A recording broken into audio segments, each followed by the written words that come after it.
প্রায় 5টি মন্ত্রণালয়ের নথি পুড়ে গেছে। মুখ্য সচিবেরও প্রাথমিক সম্পৃক্ততার প্রমাণ পাওয়া গিয়েছে।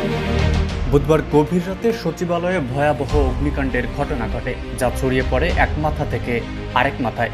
রাত প্রায় 2টার দিকে আগুন লাগার পর ফায়ার সার্ভিসের 19টি ইউনিট প্রায় 10 ঘন্টা চেষ্টা করে আগুন নেভাতে একজন খুনি হাসিনা রাত 3টার পরে উনি তাহাজ্জুদের জন্য জাগেন।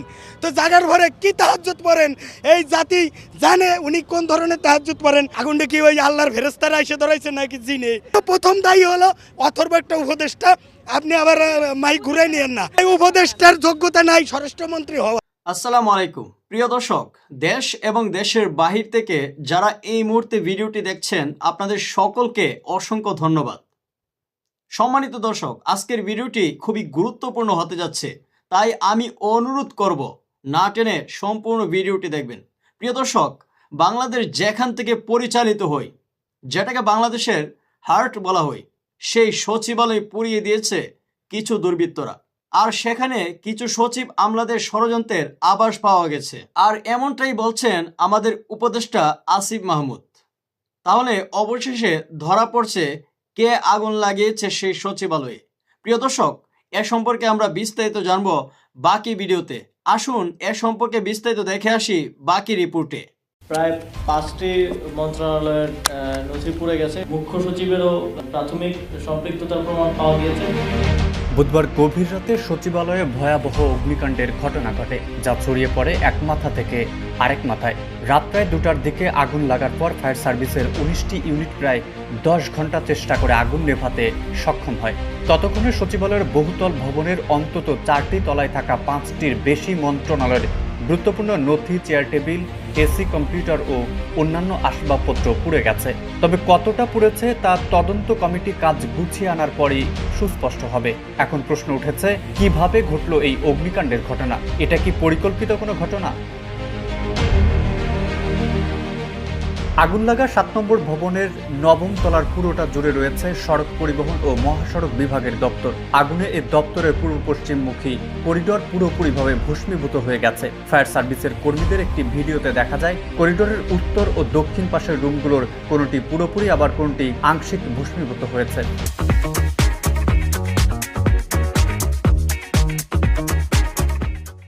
তবে করিডোরের সিলিং ও দুই পাশের সাজসজ্জা ধ্বংস হওয়ায় তা হাঁটা চলার অনুপযোগী হয়ে গেছে। সড়ক পরিবহন ও মহাসড়ক বিভাগের একজন কর্মকর্তা বলেন, আগুন লাগার পর তাদের কেউ মন্ত্রণালয়ে ঢোকার অনুমতি পাননি।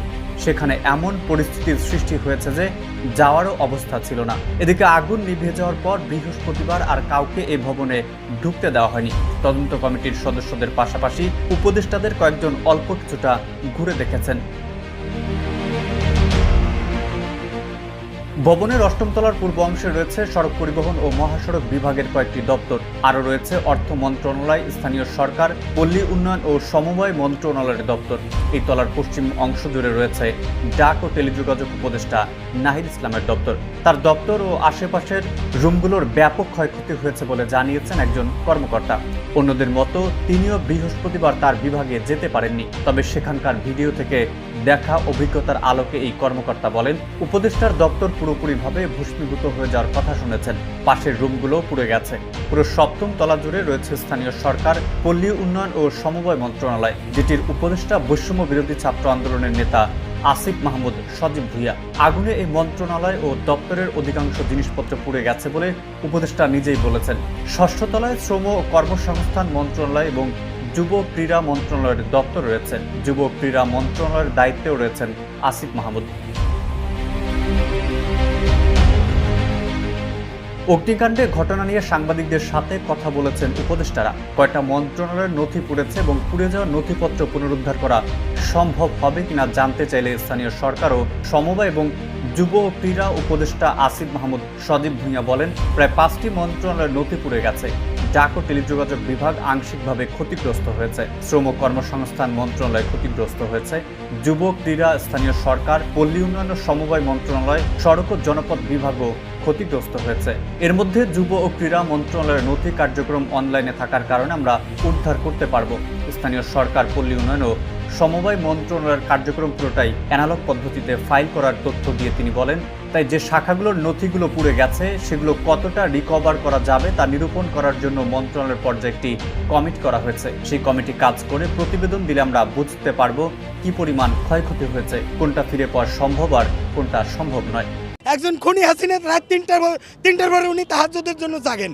তো জাগার পরে কি তাহাজ্জুদ পড়েন এই জাতি জানে উনি কোন ধরনের তাহাজ্জুদ পড়েন। আগুনটা কি ওই আল্লাহর ফেরেশতারা এসে ধরাইছে নাকি জিনে? তো প্রথম দায়ী হলো অথর্ব একটা উপদেষ্টা। আপনি আবার মাইক ঘুরাই নিয়েন না। এই উপদেষ্টার যোগ্যতা নাই স্বরাষ্ট্রমন্ত্রী হওয়ার। স্বরাষ্ট্র উপদেষ্টা বুড়ো ভাম, এই স্ত্রী রাখার সক্ষমতা রাখে না, এ রাষ্ট্র রাখবে কোথেকে? আসিফ নজরুল সে ছাত্রীদের সাথে প্রেম করতে করতে তার আর এই আইন নিয়ে ঘাটাঘাটির সময় নাই। জি ম্যাডাম, অঙ্ক খুব সহজ। আমি এটা আপনি হয়তো আমাকে পছন্দ করবেন না সাক্ষাৎকার নিতে। আমি ছোট করে বলি যে এই বঙ্গ মার্কেট আপনার পিছনেই, এটা এখান থেকে 2-1 মিনিটের রাস্তা। রাত 3টার পরে সেখানে আগুন ধরে। আমি মোহাম্মদপুরে থাকি, কৃষি মার্কেটে কোটি কোটি টাকার সম্পদ রাত 3টার পরে তাবলিগের ইন্ডিয়ান পন্থী বাংলাদেশ পন্থীরে রাত 3টার পরে মাইরা 4টা নিহত করে, 200 আহত করে, এবং রাত 3টার পরে যুবলীগের বলা যুবলীগ রাজহাঁস জবাই করিয়া আরেক মহিলাকে রাত 3টার পরে রানতে বলে, না রানলে সকালবেলা তারে আইনা পুরাই দেয় সেই মহিলাকে। এবং রাত 3টার পরে কিন্তু 7 জন খুন হয় জাহাজে, সবই রাত 3 পরে। একজন খুনি হাসিনা রাত 3টার পরে উনি তাহাজ্জুদের জন্য জাগেন। তো জাগার পরে কি তাহাজ্জুদ পড়েন এই জাতি জানে উনি কোন ধরনের তাহাজ্জুদ পড়েন। ওনার তাহাজ্জুদ হলে সচিবালয়ে আগুন দেওয়া। এখানে মিনিমাম 10 কোটি টাকা কোনো আওয়ামী লীগের দোসরকে দেওয়া হয়েছে রয়ের মাধ্যমে, যে তুই সারা জীবনে পাবি কত 1,50,00,000, আর তুই 10 কোটি পাবি, তোর চাকরি বাকরির দরকার নাই, তুই এখানে এই কামটা করে দে, হাসিনাও ফিরে আসুক, হ্যাঁ রাজার মেয়ে রাজা আবার জনগণকে দিবে সাজা। এই হলো শেখ হাসিনার প্ল্যান। আর কিছু বলতে চাই না। এখানে আমি এখনও ঢুকতে পারবো না। আমি তো দূরের কথা, আপনি বিশাল বড় সাংবাদিক, আপনিও ঢুকতে পারবেন না। তাহলে এখানে আগুনটা ধরাইলো কেটা? আগুনটা কি ওই আল্লাহর ফেরেশতারা এসে ধরাইছে নাকি জিনে? নাকি এখানে কারা ধরাইছে? এখানে আওয়ামী লীগের টাকা খাইতে যারা এখন ডাইন নাদ দিয়ে বা আমার দিয়ে সিগনেচার করে খাইতে পারে না, সমস্যা হয়, নাহিদরা বাধা দেয়। এখন এই জন্য প্রথম দায়ী হলো অথর্ব একটা উপদেষ্টা। আপনি আবার মাইক ঘুরাই নিয়েন না। এই উপদেষ্টার যোগ্যতা নাই স্বরাষ্ট্রমন্ত্রী হওয়ার, উপদেষ্টা হওয়ার। আমাকে যদি স্বরাষ্ট্র উপদেষ্টা করা হয়, আমি 3 দিনে বাংলাদেশকে দেখাই দেব যে কাকে বলে উপদেষ্টা, স্বরাষ্ট্র উপদেষ্টা। আমি বলি এই স্বরাষ্ট্র উপদেষ্টা বুড়ো ভাম, এই স্ত্রী রাখার সক্ষমতা রাখে না, এ রাষ্ট্র রাখবে কোথেকে? এই উপদেষ্টা ডক্টর ইউনূস ঠিক আছে, এই উপদেষ্টা আর আসিফ নজরুল সে ছাত্রীদের সাথে প্রেম করতে করতে তার আর এই আইন নিয়ে ঘাটাঘাটির সময়। সম্মানিত দর্শক, আমি আশা করছি আপনারা সম্পূর্ণ ভিডিওটি খুবই মনোযোগ সহকারে দেখেছেন।